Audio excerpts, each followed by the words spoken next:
Un projet immobilier pour les salaires intermédiaires. C'est le projet de Teriatea Board, un entrepreneur de la presqu'île de Tahiti, qui a posé la première pierre de la future résidence Ida et John Tiariki située à Travao avec une superbe vue sur l'isthme de Tahiti. Regardez.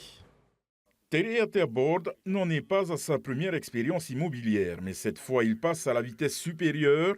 Propriétaire foncier, il se lance dans un projet immobilier de 125 logements sur 12 hectares 5 situé à Travao.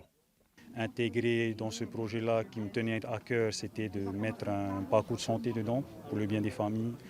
3 hectares qui seront dédiés au FAPU, qui seront divisés par 125, qui seront attitrés à chaque logement.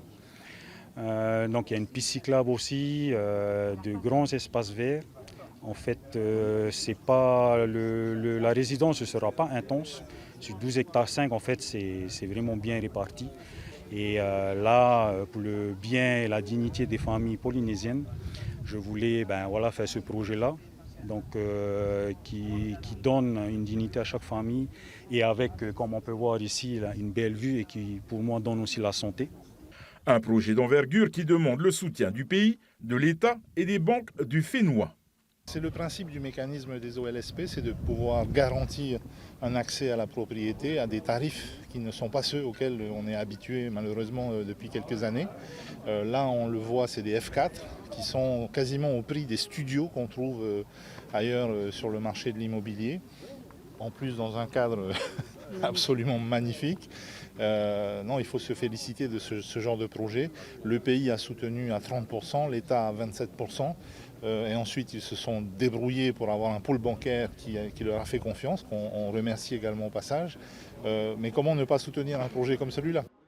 Ce jeune entrepreneur se place dans un secteur immobilier particulier. Il s'inscrit avec son entreprise comme un organisme de logements sociaux privés et se concentre sur les salaires intermédiaires pour permettre une accession à la propriété pour tous. Ce que je trouve formidable, c'est qu'ils nous proposent des maisons individuelles et des appartements.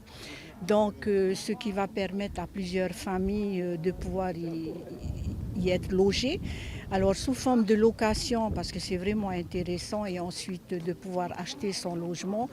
C'est vrai qu'en tant que ministre du Logement, je me suis toujours dit que quand on parle d'accession à la propriété, les familles ont un autre comportement. Les travaux de la résidence Ida et John Tiariki devraient durer 3 ans pour une livraison des forêts prévue en 2027.